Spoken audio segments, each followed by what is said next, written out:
సింహాచలం దుర్ఘటనకు సంబంధించిన వాస్తవాలను yellow media సమాధి చేస్తోందా? ప్రభుత్వ వైఫల్యాలను అధికారులు కాంట్రాక్టర్పై నెట్టివేసే ప్రయత్నం చేస్తోందా? గత వైఎస్ఆర్సీపీ ప్రభుత్వంలో చందనోత్సవం నాడు ట్రాఫిక్ ఎక్కువగా ఉంటేనే 4 పేజీల్లో వార్తలు ప్రచురించిన ఎల్లో మీడియా నేడు సింహాచలంలో అమాయక భక్తులు మృతి చెందితే ఎందుకు నిజాలు దాస్తోంది? వాస్తవాలు తెలిసి కూడా కళ్ళున్న కబోదిలా ఎందుకు వ్యవహరిస్తోంది? సింహాచలంలో చందనోత్సవం నాడు జరిగిన దుర్ఘటనపై పచ్చ పత్రికలు మరోసారి తమ పైత్యాన్ని చూపాయి. గోడ కూలి 7 భక్తులు మృతి చెందితే వాస్తవాలను మరుగున పడేసి అదేదో సాదాసీదా వార్తలా ప్రచురించి ఊరుకున్నాయి.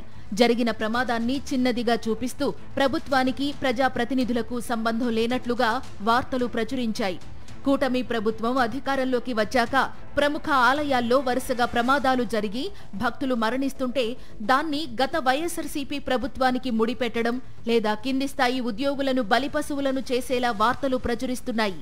గత వైఎస్ఆర్సీపీ ప్రభుత్వంలో చందనోత్సవం నాడు దర్శనానికి వచ్చిన ఓ భక్తుడు డీహైడ్రేషన్ కు గురైతే ప్రభుత్వ వైఫల్యమే కారణమని ఎల్లో మీడియా సంస్థలు కథనాలు ప్రచురించాయి.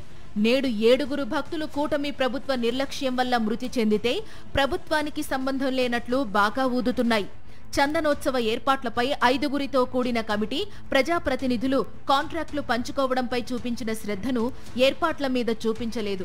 విశాఖ మేయర్, డిప్యూటీ మేయర్ పదవులు దక్కించుకోవడంపై పెట్టినంత దృష్టి భక్తుల ప్రాణాలపై పెట్టలేదు. గత వైఎస్ఆర్సీపీ ప్రభుత్వంలో ఏమీ జరగకపోయినా ఎల్లో మీడియా సంస్థలు భూతద్దంలో వెతికి మరీ మొదటి పేజీల్లో కథనాలు ప్రచురించాయి. 2023 చందనోత్సవానికి 2 లక్షలకు పైగా భక్తులు హాజరయ్యారు. అంచనాల కన్నా అధికంగా భక్తులు స్వామివారి దర్శనానికి వచ్చారు. అప్పుడు కొద్దిసేపు ట్రాఫిక్ కు అంతరాయం ఏర్పడింది.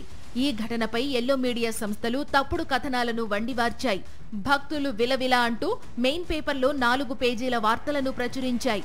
క్యూలైన్లో భక్తులకు కావలసిన మజ్జిగ, నీరు పంపిణీ చేసినా అవేమీ జరగనట్లు రోతరాతలు రాశాయి. గత ప్రభుత్వంలో జరిగిన చిన్న ఘటనలను భూతద్దంలో చూపి మరీ వార్తలు ప్రచురించిన ఎల్లో మీడియాకు నేడు సింహాచలంలో 7 భక్తులు మృతి చెందితే చీమ కుట్టినట్లు కూడా లేదు. కూటమి నాయకులు చందనోత్సవ ఏర్పాట్లను పక్కన పెట్టి కాంట్రాక్టు పనులను దక్కించుకోవడంపై శ్రద్ధ పెట్టారు. భక్తులకు మజ్జిగ, వాటర్ బాటిళ్ల పంపిణీ, షామియానాల ఏర్పాటు, కాంట్రాక్టు పనులు ఇవన్నీ వారి కనుసన్నల్లోనే జరిగాయనేది జగమెరిగిన సత్యం. కానీ వీటిపై రాసేందుకు ఎల్లో మీడియా ముందుకు రాదు. దైవ సన్నిధిలో పాపాలు చేస్తున్న కూటమి నేతలతో పాటు ఎల్లో మీడియాకు బుద్ధి చెప్పే రోజులు దగ్గరలో ఉన్నాయని భక్తులు హెచ్చరిస్తున్నారు.